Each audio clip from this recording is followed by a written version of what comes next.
Hare Nama Hare Nama Eva Kevalam Kalo Nasteva Nasteva Nasteva Gatiranyatan Hare Nama Hare Nama Eva Kevalam Kalo Nasteva Nasteva Nasteva Gatiranyatan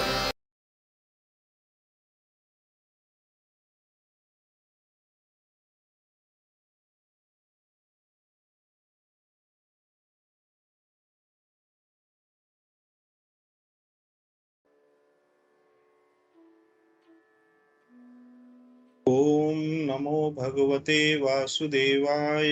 ओम नमो भगवते वासुदेवाय। ओम नमो भगवते वासुदेवाय। नारायणं नमस्कृत्यं नरं चैव नरोत्तमं देवीं सरस्वती व्यासं ततो जयमुदीरयेत्। नष्टप्रायेषु अभद्रेषु नित्यं भागवत सेवया भगवती उत्तमश्लोके भक्तिर्भवति नैष्ठकी। जय श्रील प्रभुपाद। जय श्री गुरुदेव। तो श्लोक इस तरह है। अपापेषु स्वभृत्येषु बालेनापक्वबुद्धिना पापं कृतं तद्भगवान् सर्वात्मा क्षन्तुमर्हति। Translation by Srila Prabhupada. Jai Srila Prabhupada.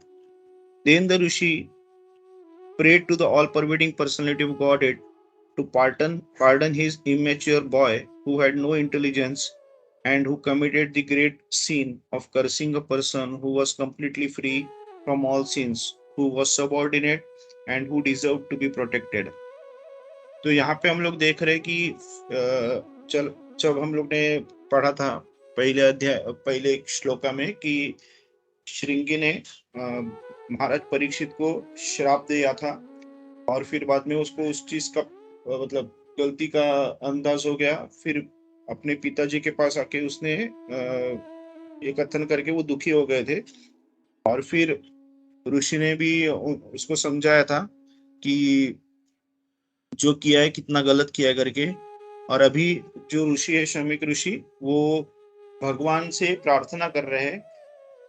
वो मतलब अपने बेटे की गलती की ये कर रहे हैं कि उसको पार्डन करे, उसको माफ कर दे। और ये भी बता रहे कि उसको मतलब ये नहीं है, उसकी जो बुद्धि है वो कम है, नहीं है करके, उसको बुद्धि नहीं है। और जिसने इतना बहुत बड़ा पाप किया है यहाँ पे, मतलब अपराध तो आगे की बात, यहाँ पे तो पाप ही किया है उन्होंने। और उसने किसको ये किया, तो ऐसे भक्त को किया है जो किसी भी मतलब जो हर पापों से मुक्त है। और वो एक क्षत्रिय है, ब्राह्मण से थोड़ा निचले इसमें है, वर्ण में है, और जिसे ब्राह्मण ने प्रोटेक्ट करना चाहिए अपने इंटेलेक्चुअल लेवल से। तो ये जो है ट्रांसलेशन है। हम लोग परपट देखते हैं।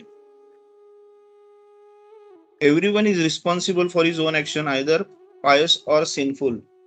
Rishi Shamika could foresee that his son had committed a great sin by cursing Maharaj Parikshit, who deserved to be protected by the Brahmanas.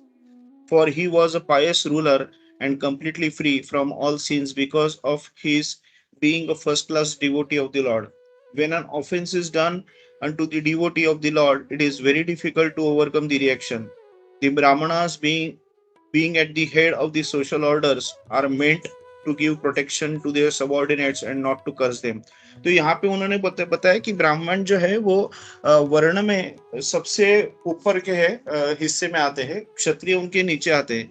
तो जैसे हम लोग देखते हैं कि फिजिकल लेवल पे देखेंगे तो क्षत्रियो को ब्राह्मण को प्रोटेक्ट करना है, क्योंकि क्षत्रिय का काम ही है प्रोटेक्शन।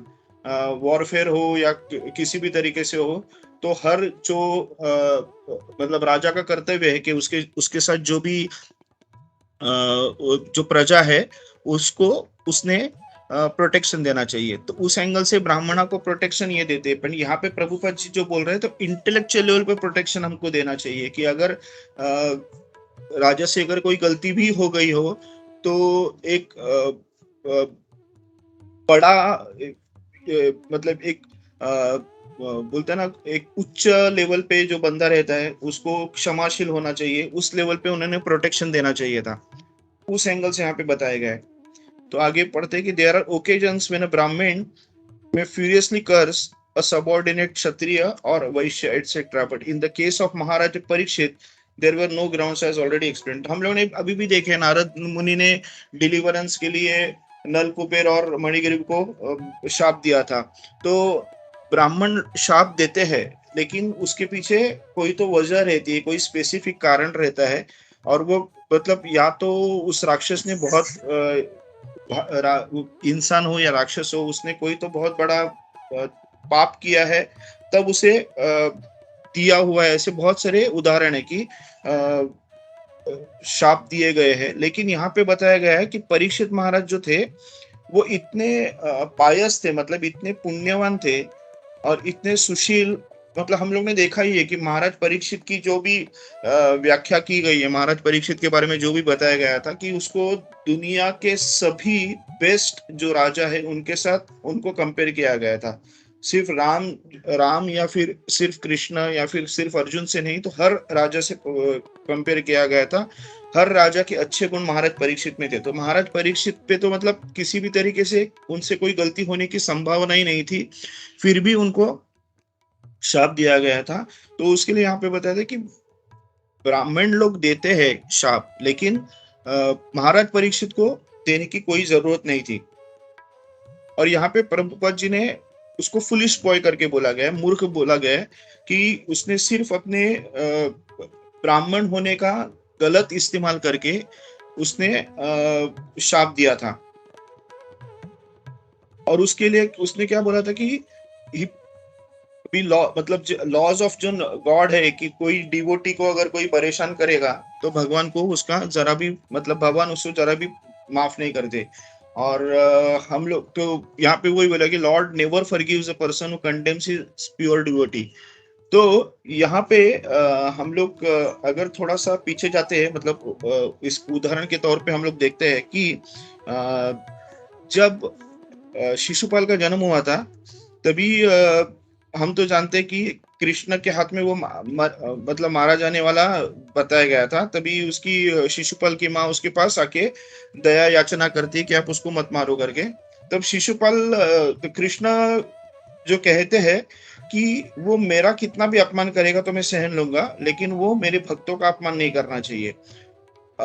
तो यहाँ पे अमरेंद्र प्रभु जी ने एक अच्छा मतलब एग्जांपल दिया था, वो मैं आगे बताता हूँ। मतलब एग्जांपल इन द सेंस उन्होंने उसके ऊपर एक थोड़ा सा एक्स्ट्रा लाइट डाला था, मैं उसके ऊपर बताता हूँ।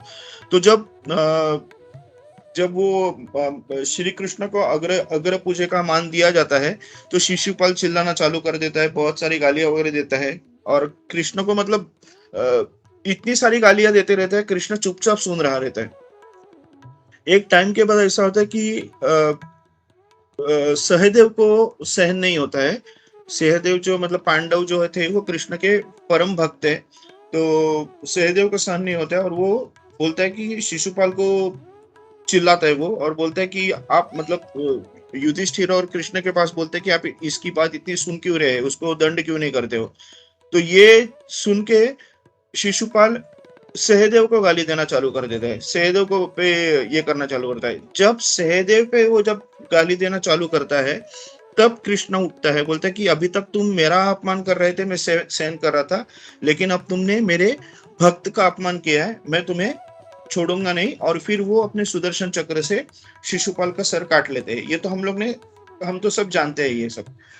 लेकिन यहाँ पे एक बात गौर करने वाली बात जो अमरेंद्र प्रभु जी ने बताई थी कि हम लोग बात सुनते हैं कि 100 अपराध का बात, तो अमरेंद्र प्रभु जी बोल रहे थे कि इंसिडेंटली ऐसा हुआ था कि सहदेव का जब अपमान किया था वो 1 से 1 अपराध था। जब तब तक वो जो 100 अपराध कर चुका था वो कृष्ण को गाली दे रहा था और कृष्ण ने वो सुन लिया था। जैसे ही उसने सहदेव को गाली दिया वो उसका 101 अपराध था, और वो उस अपराध के बाद श्री कृष्ण ने शिशुपाल को दंड दिया। तो यहाँ पे हम लोग ने देखा कि श्री कृष्ण ने अपने पे 100 गालियां सुन ली, 100 अपराध उसने सहन किए, लेकिन जब उसने सहदेव को गाली दिया तब श्री कृष्ण ने सुना नहीं। वैसे अगर हम लोग देखेंगे तो अम्बरीश महाराज का भी उदाहरण है कि अम्बरीश महाराज का पे जब दुर्वास ऋषि ने मारने का ट्राई किया और सुदर्शन चक्र ने अम्बरीश महाराज को बताया, तो वो वही सुदर्शन चक्र दुर्वास ऋषि के पीछे लग गया और दुर्वास ऋषि सब तीनों ब्रह्मांड में घूम रहे थे। ब्रह्मा के पास गए, ब्रह्मा ने बोला कि मैं कुछ नहीं कर सकता हूँ। फिर वो शिव जी के पास गए, शिव जी ने बोला मैं कुछ नहीं कर सकता हूँ। ऐसे करते करते फिर आखिर में वो मतलब शिव जी उसको बोलते कि अगर कुछ करना है तो तुमको अगर बचा सकते हो तो सिर्फ भगवान श्री कृष्ण जो नारायण है वही तुमको बचा सकते हैं। उसके लिए वो नारायण के चरणों में जाते। तो नारायण उसको बहुत समझाते हैं कि ये जो किया था वो गलत किया था वगैरह ऐसा करके। और लेकिन आखिर में बोलते कि ये सुदर्शन चक्र जो है वो सुदर्शन चक्र भक्तों का अपमान नहीं सहन कर सकता, और जो भक्त मेरे लिए सब सब चीजों का त्याग करते हैं, मतलब घर त्यागते हैं, अपना इंद्रिय तृप्ति त्यागते हैं, बीवी बच्चों तक को त्याग देते हैं, ऐसे भक्त को मैं कैसे त्याग सकता हूँ। और ये नारायण जब उसको बोलते तो उसको आखिर में बोलते कि अगर तुमको बचना है तो तुमको अम्बरीश महाराज के पास जाके ही उनसे दया करनी पड़ेगी, और अम्बरीश महाराज ने अगर तुमको बचाया तो मैं तुमको छोड़ दूंगा। तो यहाँ पे भी हम लोग देखते हैं कि भक्त का अगर कुछ अपमान होता है तो भगवान भी उसमें कुछ नहीं करते हैं। भगवान भी जो अपमान करने वाला कोई बंदा है उसको नहीं बचाते। तो दुर्वास ऋषि तो हम लोग जानते हैं मतलब बहुत बड़े भक्त थे कृष्ण भगवान के, मतलब इतने मतलब ऋषि थे वो, फिर भी भगवान ने उनको नहीं बचाया। तो यहाँ पे हम लोग देखते हैं कि अम्बरीश महाराज हो, सहदेव हो, मतलब पांडव हो, वो जो इतने प्योर भक्त है कृष्ण के, तो ऐसे भक्त को बचाने के लिए श्री कृष्ण हर बार इन्वॉल्व होते हैं। तो यहाँ पे हम लोग और देखते हैं कि तो यहाँ पे therefore the Rishi could foresee that only the supreme personality of Godhead could save his boy from this sinful act। तो यहाँ पे उसने अपराध तो किया था भगवान के भक्त को दंडित करने का, और एक सही इंसान को गलत दंड देके उन्होंने पाप किया था। मतलब श्रृंगी ने दोनों चीज किया था, अपराध तो किया ही था भगवान के भक्त के प्रति, लेकिन उन्होंने सही आदमी को गलत दंड देके उसने पाप भी किया था। तो यहाँ पे एक चीज हम लोग देखते हैं, he therefore directly prayed for pardon from the Supreme Lord who alone can undo a thing which is impossible to change। तो यहाँ पे हम लोग एक चीज देखते हैं कि अगर when in difficulty submit to Lord Krishna, ये एक चीज हर बार हम लोग डिवोटीज लोग देखते हैं। मतलब इस्कॉन में हम लोग जब भी देते हैं आचार्य से इतने हम लोग सुनते हैं, तो when in difficulty submit to Lord Krishna, ये एक चीज हम लोग हर बार याद करते हैं। तो यहीं पे इन्होंने ऋषि ने जो किया था, जैसे हम लोग देखते हैं कि द्रौपदी जब एक्चुअल मुसीबत पड़ गई और उसको सब पता चला कि ना भीष्म ना अपने पति ना कोई अपने को बचा सकते हैं, तो वो सिर्फ उसने हाथ छोड़ के श्री कृष्ण की प्रार्थना की और उसने बचाया। और वैसे ही आचार्य बता रहे थे कि उत्तरा जो थी, उत्तरा के पास भी मतलब उत्तरा पे जब अश्वत्थामा ने ब्रह्मास्त्र छोड़ा था तो वो वो भी दौड़ते दौड़ते कृष्ण के पास ही चली गई थी और कृष्ण को भी बचाने गई थी, मतलब बचाने का दुआ किया। तो कृष्ण ने बोला कि तुम्हारे इतने बड़े मतलब ससुर है तुम्हारे, मतलब इतने महाशक्तिमान, उनसे वो बचा सकते हैं। तो बोलते कि मुझे किसी को मारना नहीं है प्रभु जी, मारना रहता तो मेरे ये जो ससुर है पांडव है वो किसी को भी एक क्षण में मार सकते हैं, लेकिन यहाँ पे मैं मारने की नहीं बचाने की बात कर रहा हूँ, और बचाने का काम सिर्फ भगवान श्री कृष्ण आप ही कर सकते हो। तो यहाँ पे भी हम लोग देखते हैं कि when in difficulty submit to lord Krishna, ये यहाँ पे एक बहुत अच्छी तरह से हम लोग ने मतलब उदाहरण के तौर पे प्रभुपाद जी ने यहाँ पे अपने को एक पॉइंट दिया था। तो यहाँ पे एक सवाल मतलब प्रभुपाद जी ने यहाँ पे दो सवाल पूछे हैं जिसका आंसर भी प्रभुपाद जी ने दिया है। उन्होंने पूछा था कि जब ये सब चीज भगवान की इच्छा थी और महाराज परीक्षित को ही ऐसे चीज में इन्वॉल्व करना था, ऐसे एक जिससे उनके बोलते हैं ना आध्यात्मिक में प्रगति हो, आध्यात्मिक उन्नति हो, उसके लिए महाराज परीक्षित को ऐसे सिचुएशन में डाला था और ये सब चीज भगवान की ही थी। तो ब्राह्मण के पुत्र को क्यों इस पे उन्होंने इन्वॉल्व किया, ब्राह्मण के पुत्र को से वो कृत्य क्यों करवाया, मतलब शाप देने का कृत्य क्यों करवाया। तो यहाँ पे प्रभुपाद जी बोलते हैं कि जो अपराधी जो अपराध जो किया है ब्राह्मण के पुत्र ने, बिकॉज वो पुत्र है, क्योंकि वो पुत्र है, तो वो उसको माफ किया जा सकता है इजीली। और उसके लिए जो शमीक ऋषि की जो प्रार्थना थी वो भगवान ने मान ली थी। फिर आगे चल के प्रभुपाद जी बोल रहे कि और एक सवाल ये उठता है कि ब्राह्मण कम्युनिटी को ही क्यों इसमें इन्वॉल्व किया, मतलब कोई और भी कर सकता था, तो उसके लिए ब्राह्मण को ही इन्वॉल्व क्यों किया।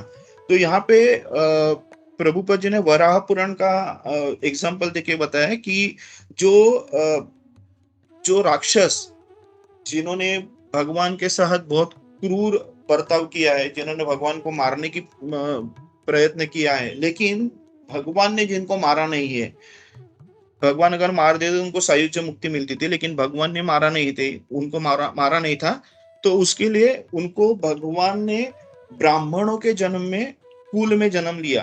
तो ब्राह्मण कुल में जन्म लेना मतलब हम जानते हैं कि बहुत बड़ी बात है, क्योंकि डायरेक्टली आप एक सात्विक लेवल पे आ जाते हो, फिर आपको सिर्फ भगवान की भक्ति करके शुद्ध सात्विक पे जाना है। अगर शूद्र हो या फिर वैश्य हो या क्षत्रिय पे अगर वर्ण में जन्म लिया तो आप राजसिक या तामसिक कृत्य में लगते हो, लेकिन यहाँ पे ब्राह्मण के अगर कुल में जन्म लेना मतलब डायरेक्टली आप सात्विक लेवल पे चले जाते हो, और फिर आपको सिर्फ भक्ति करके शुद्ध सात्विक पे जाना है। तो उसके लिए वो जो राक्षस थे उनको भगवान ने ब्राह्मणों के कुल में जन्म लेके उनके ऊपर भगवान ने दया की, मतलब जबकि वो ब्राह्मणों ने भगवान के साथ क्रूर बर्ताव किया था, क्रूर व्यवहार किया था, फिर भी बोलते ना all merciful Lord gave them a chance to have their birth in the families of pious Brahmins।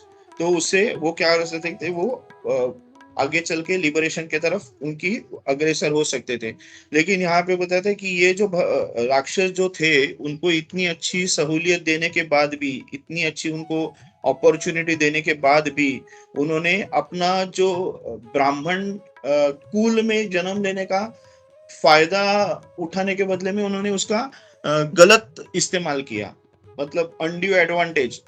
Being born as a Brahman, you get a benefit of proceeding और progressing towards liberation। लेकिन यहाँ पे उन्होंने क्या किया था, उसने undue advantage लिया और ब्राह्मण होने का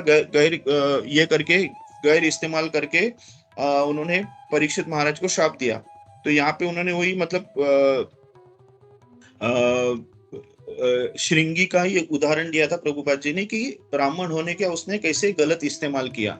और फिर यहाँ पे उन्होंने बताया कि हम लोग को, मतलब किसी को भी उन्होंने बोला कि श्रृंगी जैसा मूर्ख व्यवहार नहीं करना है, और भगवान के प्रति, भगवान के जो भी भक्त है उनके प्रति हम लोग को बहुत अलग ढंग से पेश करना है, क्योंकि भगवान के भक्त है, उनके जो एक्टिविटीज रहते हैं वो भगवान ने डिफाइन किए रहते हैं। हम लोग अपने दिमाग से, अपने बुद्धि से उनके एक्टिविटीज को हम लोग समझ नहीं सकते। जैसे कि हम लोग ने देखा था कि परीक्षित महाराज इतने पायस और इतने महान थे, वो ऐसा कुछ घिनौना कृत्य नहीं कर सकते। तो मतलब घिनौना क्योंकि बोलते कि हम लोग आज के दिन में कलियुग में भी, जब हम लोग इतने नीचे गिरे हुए, मतलब है, हम लोग इतने नीचे गिरे होने के बावजूद भी ऐसा कोई ऋषि हो उसके ऊपर हम लोग मरा हुआ सांप नहीं डाल सकते। तो वहां पे तो हम लोग परीक्षित महाराज देख रहे, तो परीक्षित महाराज की लेवल क्या थी, मतलब वो इतने प्योर डिवोटी थे, तो वो ऐसे तो डेफिनेटली नहीं कर सकते। तो ये जो कृत्य है, भगवान के भक्तों का जो कृत्य है, वो भगवान ने डिसाइड किया हुआ रहता है, और वो हम लोग अपनी बुद्धि से उनको सोच नहीं सकते। तो इसके लिए जब भी हम लोग किसी भक्त के सामने आते हैं और भक्त के लिए हम लोग कभी भी कुछ भक्त के अगर कृत्य कुछ देखते हैं, तो हम लोग को पूरी तरह से सावधानी बरतना चाहिए और सावधानी बरत के हम लोग को पूरी होश हवास में और सोच समझ के हम लोग को कोई भी कमेंट पास करना चाहिए। नॉर्मली मतलब हम लोग देखते हैं, ये मैं एक्चुअली खुद के प्यूरिफिकेशन के लिए कह रहा हूँ कि अ, वैष्णव के पास हम लोग जब मंदिर में जाते हैं तो किसी का एक्टिविटी और किसी का कृत्य देखते तुरंत कमेंट पास करते हैं, जो बहुत गलत है, क्योंकि ये सब भक्त लोग हैं और भक्तों से कोई भी कृत्य होता है जिसमें भगवान इन्वॉल्व होता है, ये हम लोग ने काफ़ी बार हम लोग ने सुना है कि भक्त जब खुद को भगवान को बोलता है कि मैं खुद आपको शरण शरण आ चुका हूँ, तो उसका हर एक्टिविटी भगवान इन्वॉल्व होता है। मतलब यहाँ पे डेफ़िनेटली भगवान का जो ये यथा माम प्रपद्यन्ते, ये जो अपना श्लोक है, वो है डेफ़िनेटली कि हम लोग जितना कृष्ण के पास हम लोग जितना जाएँगे, कृष्ण उतना हमारे पास आता है। हमारे अगर ऊपर-ऊपर की भक्ति रहेंगी तो कृष्ण भी ऊपर-ऊपर से हम लोग को हेल्प करता है। लेकिन अगर हम लोग प्रभुपाद जी के चारों प्रिंसिपल्स फ़ॉलो करेंगे, प प प्रभुपाद जी का मतलब हमारे गुरुदेव और प्रभुपाद जी ने जो हम लोग को कहा है, वो अगर हम लोग प्रिंसिपल्स फ़ॉलो करेंगे, 16 राउंड्स प्रॉपर फ़ॉलो करेंगे और भक्ति में एबीसीडी में लगे रहेंगे, तो हम लोग भगवान के भक्त के कैटेगरी में आने का डेफ़िनेटली ट्राई करते हैं और तब उस लेवल पे भगवान इन्वॉल्व होता है।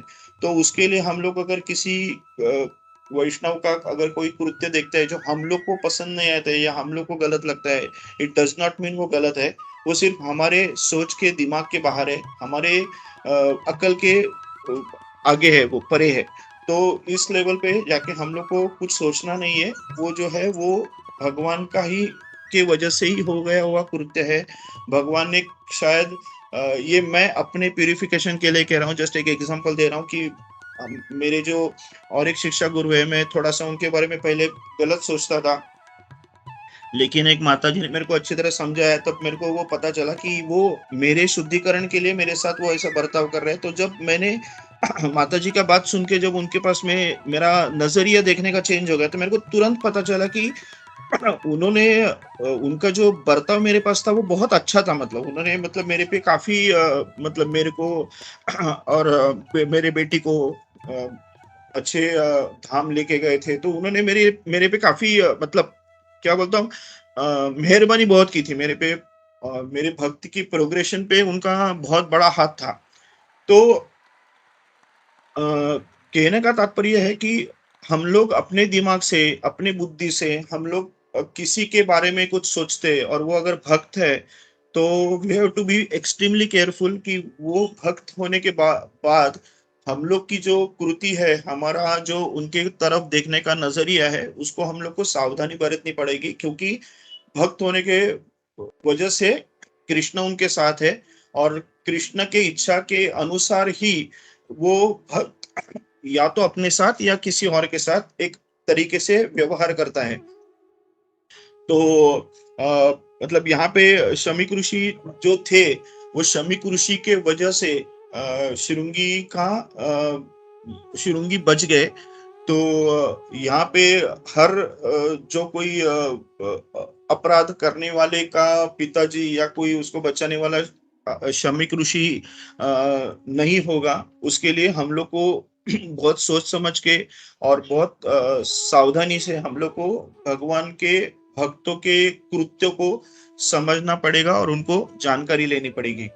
तो मैं एक्चुअली इतना कह के मैं अपनी वाणी को विश्राम करता हूँ, क्योंकि और मेरे से अगर कुछ भी गलती हो गई रहेगी और कुछ मैंने अगर गलत शब्द किसी के बारे में ये किया रहेगा तो प्लीज़ मुझे माफ़ कीजिए। Hare Krishna. Thank you very much for listening to me. Hare Krishna. Hare Krishna Sanatan Nitai Prabhu ji. आपका क्लास बहुत सुंदर था और हर एक पॉइंट बहुत अच्छे थे और उसमें से जो दो आज के श्लोका में सीखने चाहिए और वो आपने बहुत अच्छे से समझाया कि मारने वाला तो कोई भी मार सकता है, लेकिन जीवन देने की बात थी तब उत्तरा महारानी से सीधा भगवान के पास गई और भगवान ही है जो जीवन दान दे सकते। वो काफी अच्छा था और सीखने जैसा था। और दूसरा है कि भक्त के साथ कैसे व्यवहार करना चाहिए। जब हम किसी भक्त के साथ व्यवहार करते है तो उससे भगवान जुड़े रहते थे। वो भी अपने बहुत अच्छे से समझा। हरे कृष्णा प्रभु जी, बहुत बहुत धन्यवाद। थैंक यू माता जी। Hare Krishna. All glories to Srila Prabhupada. Hare Krishna Sanatan Nitai Prabhu दंडवत प्रणाम। हरे कृष्णा प्रभु प्रभु जी, दंडवत प्रणाम। बहुत ही सुंदर क्लास था और मतलब आपके मतलब वो जो अमरीश महाराज के कथा से ये पता चलता है कि how devotee is so powerful. मतलब हम लोग इस दुनिया में सोचते हैं कि कौन पावरफुल आदमी है, कोई पीएम, प्रेसिडेंट, पैसे वाला, लेकिन पता चलता है कि भक्त से ज्यादा पावरफुल कोई नहीं है। मतलब भक्त के लिए मतलब भगवान भी मतलब बोलते हैं ना, हम भक्त पराधीन। थैंक यू प्रभु। तो अमरीश महाराज को बचाने के लिए मतलब इवन इसलिए हमको पता चलता है कि भक्ति yoga is the top most, क्योंकि दुर्वासा मुनि भी एक भक्ति है, लेकिन वो ही इज अ मिस्टिक योगी, लेकिन उससे ज्यादा जो पावरफुल होता है भक्ति योगी, क्योंकि वो लॉर्ड को बहुत प्रिय है। तो थैंक यू प्रभु। हरे कृष्णा, दंडवत प्रणाम। हरे कृष्णा, दंडवत प्रणाम। प्रभु जी, आपने एक्चुअली पॉइंट बहुत बढ़िया बताया। Most powerful person in the world is the devotee. एकदम सही बताया प्रभु जी। हरे कृष्णा। हरे कृष्ण प्रभु जी, धन्यवाद प्रणाम आपको सभी भक्तों को। धन्यवाद प्रभु जी, आपने बहुत सुंदर से कथा के माध्यम से आपने कुछ दिनों पहले आपका ही एक ये प्रश्न था कि परीक्षित महाराज को ये तो उनको निंदनीय नहीं कहा जाता, लेकिन वो ब्राह्मण पालक नहीं किया तो उनको क्यों निंदनीय कहा जा रहा है? ये एक आपका प्रश्न था, तो वही मतलब बनाया से यहाँ पे प्रभुपाद की कृपा से आपको ये श्लोक पे सेवा मिली, और आपका ये प्रश्न है जो प्रभुपाद जी ने भी उसके तात्पर्य में लिखा है। तो ये बहुत ही सुंदर तो जिज्ञासा होती है तो भगवान भक्तों के द्वारा या ऐसे सेवा के माध्यम से हमारी जिज्ञासा परिपूर्ण करते हैं। धन्यवाद प्रभु जी, आपसे बहुत सुंदर ये मिला। और एक प्रभु जी तात्पर्य में मैं सिर्फ हाईलाइट करना चाहता हूँ। एक यहाँ पे प्रभुपाद जी लिख रहे हैं तात्पर्य में, अतएव राजा को श्राप देकर मूर्ख शुंगी ने केवल पाप किया था, अपितु सबसे बड़ा अपराध किया था। अतएव ऋषि देख सके कि केवल पूर्ण पुरुषोत्तम भगवान ही उनके पुत्र को इस पाप से बचा सकते हैं। अतएव उन्होंने क्षमा याचना के लिए सीधे भगवान से प्रार्थना की, क्योंकि भगवान ही ऐसी बात को मिटा सकते हैं जिसको बदलना असंभव है। इंग्लिश में यहाँ पे इसको दिया गया है कि he therefore directly prayed for pardon from the Supreme Lord, who alone can undo a thing which is impossible to change. तो यहाँ पे मतलब तात्पर्य के माध्यम से प्रभुपाद की एक बहुत सुंदर बात बता रहे हैं। जैसे किसी की या किसी की गलती हो गई तो एक व्यक्ति में ये देखते हैं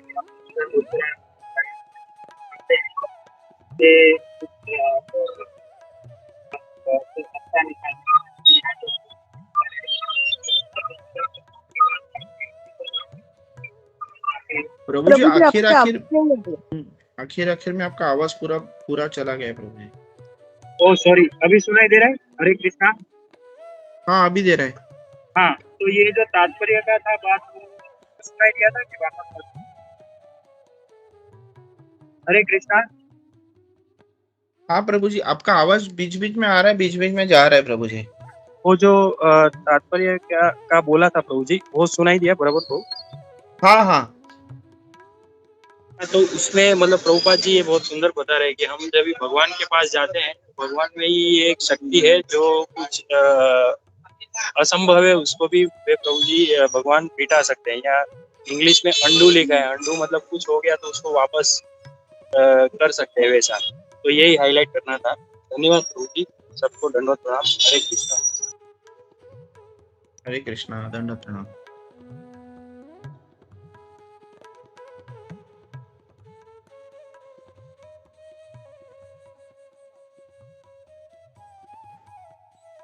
हरे कृष्णा प्रभु जी, माता जी दंडवत प्रणाम। बहुत अच्छा क्लास था। और मुझे जो एक बहुत बार डाउट रहता था कि परीक्षित महाराज ने ऐसे क्यों किया, तो आज उसका आंसर बहुत अच्छी तरह से मिला। It was very nicely explain. प्रभु जी आपने बहुत अच्छे से एक्सप्लेन किया, और फिर जया माता जी ने भी उसको और अच्छे से क्लियर किया। कि उसके पीछे भगवान की लीला थी और उनकी वो डिजायर थी जिसकी वजह से ये सब हुआ, और भगवान कैसे अपने भक्तों की हमेशा रक्षा करने के लिए सिर्फ हमें भगवान की शरण लेनी चाहिए, क्योंकि उनके अलावा कोई और हमें प्रोटेक्ट कर भी नहीं सकता है। It was very wonderful class. Thank you so much, Prabhuji. I'll start